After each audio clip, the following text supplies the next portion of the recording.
Bharat Ratna doctor Babasaheb Ambedkar కేవలం ఓ వ్యక్తి కాదు, ఒక మహోద్యమం. ఆయన ఒక అగ్ని పర్వతం, ఒక మహోన్నత విప్లవ ప్రభంజనం. ఎందుకంటే ఆయన గొంతు శతాబ్దాలుగా ఎందరో అణగారిన మనుషుల నిశ్శబ్దాన్ని చెరిపేసింది, అంట్రాంతనాన్ని రూపుమాపింది, బాధల నుండి భవ్యమైన జీవితాలుగా తీర్చిదిద్దింది, సమానత్వాన్ని నెలకొల్పింది.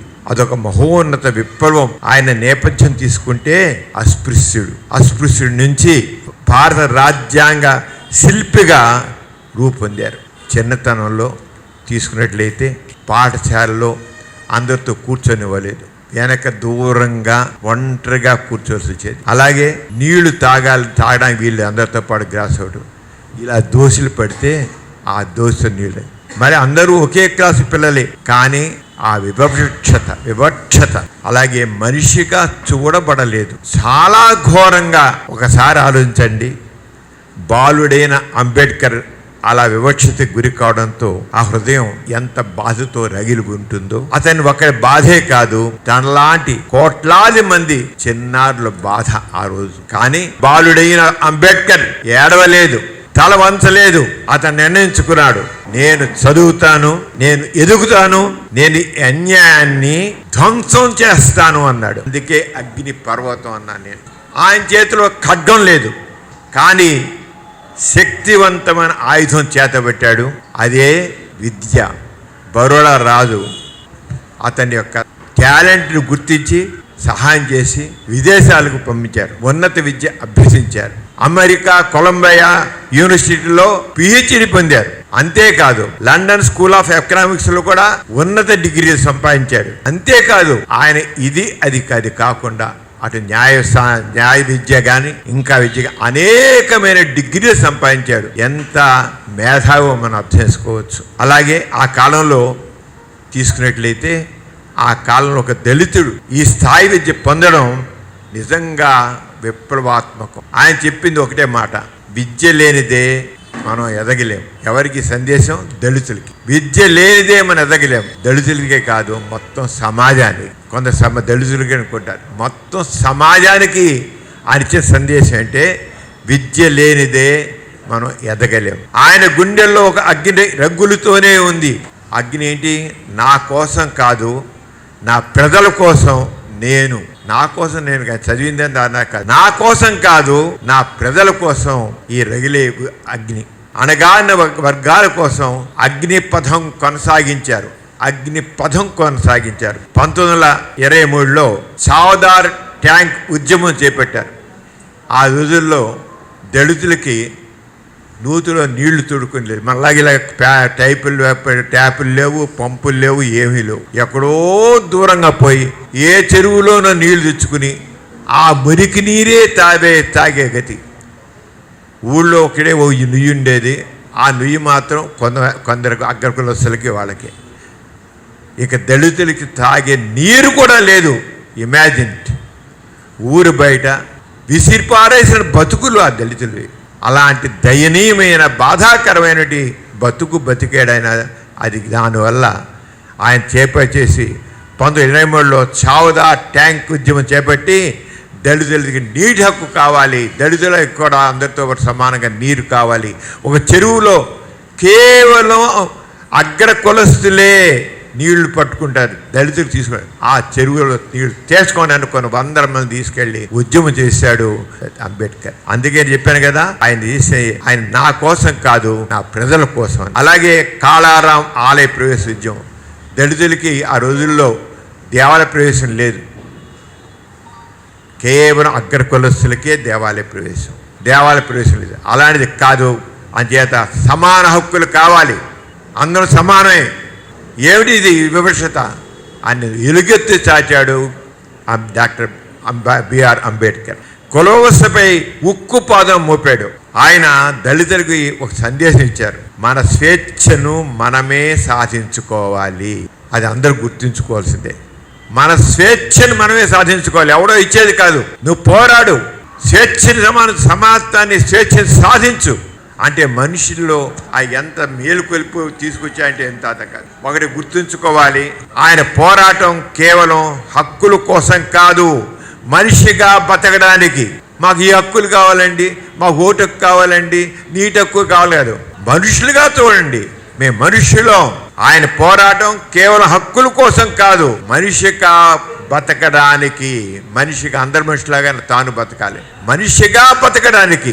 ఎందుకు దూరంగా ఉండాలి, ఎందుకు మనిషి అంచేత అంబేద్కర్ రాజకీయాల్లో ప్రవేశించారు. అణగారిన వర్గాల హక్కుల కోసం పోరాటం చేశారు. ప్రత్యేక హక్కులు, రిజర్వేషన్స్ సాధించడంలో కీలక పాత్ర వహించారు. పేదలు, కార్మికులు, మహిళల హక్కుల కోసం ఎంతగానో కృషి చేశారు. ఆయన కేవలం దళితులకే కాదు, కార్మికుల కోసం చేశాడు, మహిళల కోసం. అందరి మహిళ గుర్తుంచుకోండి, అంబేద్కర్ ఎంత దళితుల కోసం చేశారో, రెండో పక్క మొత్తం సమాజం కోసం కృషి చేశారు. సమాజంలో ఎవరైతే బాధల్లో ఉన్నారో, అణగబెట్టుకున్నారో, దాంట్లో దళితులు సమానంగానే ఆ రోజుల్లో స్త్రీలు కూడా అణగదక్కబడి ఉన్నారు. ఒంటింటి కుందేళ్లు చేశారు, వాళ్ళకి విలువ సెకండ్ క్లాస్ సిటిజన్స్ లాగా. అంచేత మహిళల కోసం కూడా, వాళ్ళ దళితుల మహిళల వల్ల లేదు, వాళ్ళ కోసం చేశాడు. ఇక భారత రాజ్యాంగ శిల్పం రామ్ కదా, దాంట్లో మొట్టమొదటి తీసుకొచ్చినంటే జస్టిస్, న్యాయం, సామాజిక న్యాయం.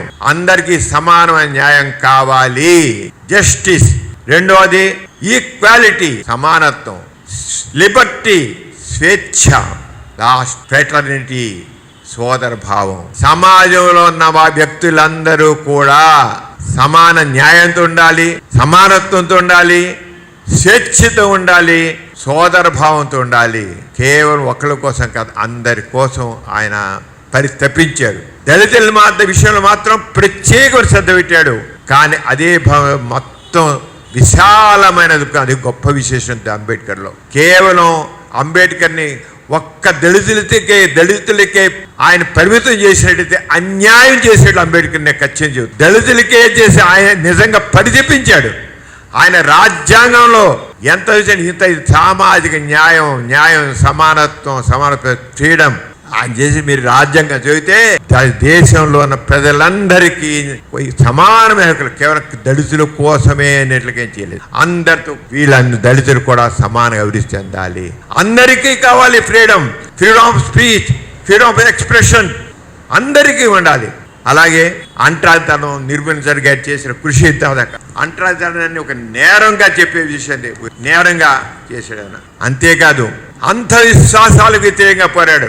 అంధవిశ్వాసాలు ఎన్ని మూఢనమ్మకాలు అప్పుడున్నా ఇప్పుడు ఉన్నా కూడా ఆ రోజు ఇంకా ఎక్కువ ఉంటాయి. ఆ అంధవిశ్వాసాలకు వ్యతిరేకంగా పోరాడాడు, చాలా గట్టిగా నిలబడ్డాడు ఆయన. హిందూ కుల వ్యవస్థపై తీవ్ర విమర్శలు చేశారు, ఊరిగా చేయలేదండి.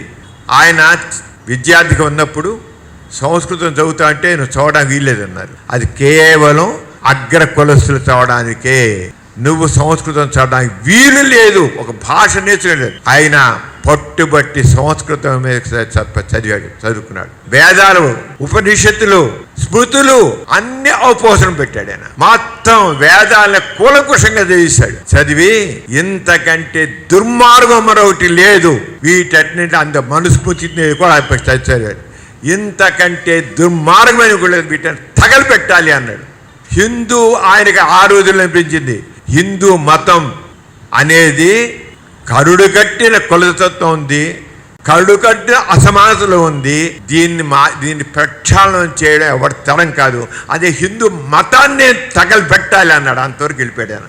ఈ హిందూ మతం వల్లనే, ఈ వేదాల వల్లనే, ఈ స్మృతుల వల్లనే, ఈ మనుస్మృతి వల్లనే ఇంత ఉంది అంటే చావు పెడితే కానీ లంకనాలు కుదరనట్లుగా అసలు హిందూ మతమే దుర్మార్గమైనది.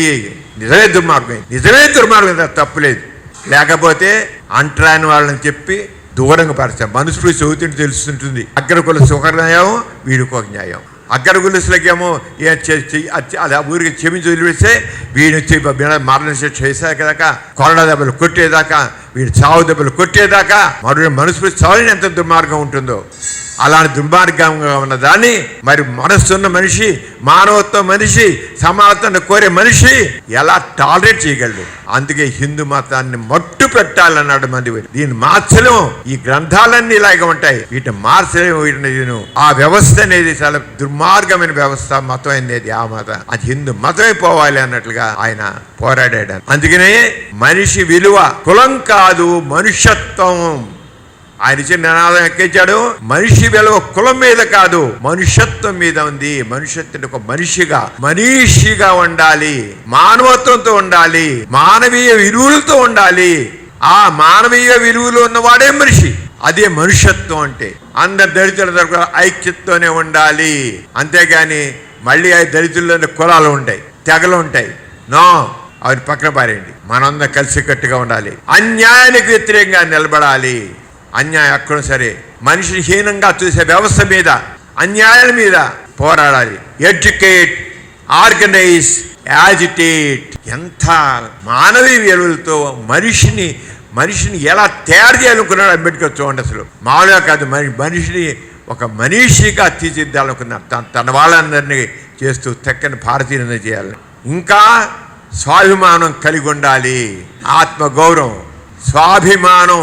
ఇప్పటికీ చూస్తానండి, నాకు ఎంత ఆశ్చర్యస్తుంటే, కొంత దళితులు వచ్చి అయ్యగారు చదువుకున్న వాళ్ళు కూడా అయ్యగారు అంటారు. What is this? మన భారతీయ స్వాతంత్రం 70 సంవత్సరాలు ఇప్పటికీ మనుషుల్లో ఆ దాస్యభావం ఎందుకు ఉండాలి? అంబేద్కర్ని అర్థం చేస్తున్న వాడైతే అయ్యగారు అని అంటాడు. ఇప్పటికీ అయ్యగారు చదువుకో పెద్ద హోదాలో ఉంటారు. కానీ ఇంకా మనసులో నేను తక్కువ, నేను ఎక్కడ మాట్లాడితే ఏమవుతుందో, ఏం చేస్తారో అనే ఒక భయం ఈ రోజుకి ఉంది. ఆ భయం పనికిరాదు. స్వాభిమానం కావాలి. నేను తక్కువ కాదు, వాళ్ళు ఎక్కువ కాదు, అందరు సమానమే, మానవులంతా ఒక్కటే. అంచేత ఎంత నిజంగా అంబేద్కర్ ఒక మానవీయ దృక్పథంతో ఈ సమస్యల్ని ఎలా చూశాడో. స్వాభిమానం కలిగి ఉండాలి, మన గౌరవాన్ని మనం కాపాడుకోవాలి, దళితుడికి మన గౌరవాన్ని మనం కాపాడుకోవాలి, అంధవిశ్వాసాలు త్యజించాలి, శాశ్వత దృక్పథంతో జీవించాలి. లేకపోతే మూఢనమ్మకాలు ఉన్నాయి, శాశ్వత దృక్పథంతో జీవించాలి అని అంబేద్కర్ జీవితమే మరొక సందేశం. చిన్నప్పుడు చూస్తున్నాం ఆయన చిన్నలో పడిన బాధలకి ఆయన ఏడవలేని చెప్పాం కదా, దానికి రియాక్ట్ అయ్యాడు ఆయన. అలా జీవితం ఒక సందేహం. కష్టాలు ఎన్ని వచ్చినా ధైర్యం, విద్య, పట్టుదల ఉంటే మనం ఏదైనా సాధించగలం. ఎంత స్పష్టంగా చెప్పాడు ఆయన.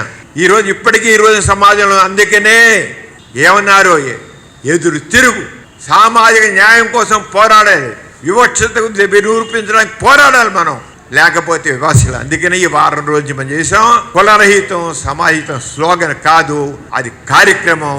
మన జీవితంలో పెట్టాల్సిన కార్యక్రమం. మన మనసులో రాసిన మార్పు. కులం మనకు లేదు, కులం మన మనసులో పెట్టుకోవద్దు, కులం అడగొద్దు. దానికి కార్యక్రమం చేపట్టండి. అందరం చేద్దాం, ఎవరి స్థాయిలో చేయిద్దాం. ఎవరు తక్కువ కాదు. చాలా చిన్నవాడు అంబేద్కర్, ఎంతో వివక్షకుడుగా ఉన్నవాడు. ఎలా పెరిగాడు, ఎందుకు పెరిగాడు? పరిస్థితులకి రియాక్ట్ అవ్వాలి, చేస్తేనే మనం సాధిస్తాం. మనందరం అంబేద్కర్ జయంతి సందర్భంలో ప్రతి ఒక్కళ్ళు కూడా, అందరూ కూడా, వీళ్ళు వాళ్ళని కాదు, అందరూ రియాక్ట్ అవ్వండి. ఎడ్యుకేట్, యాజిటేట్, సాధిద్దాం. అంచేత మనందరం ఆయన బోధనలు అనుసరించి సమానత్వం, న్యాయం, మానవత్వం అన్న సమాజాన్ని నిర్మిద్దాం. అందుకోసం కంకణ కడదాం.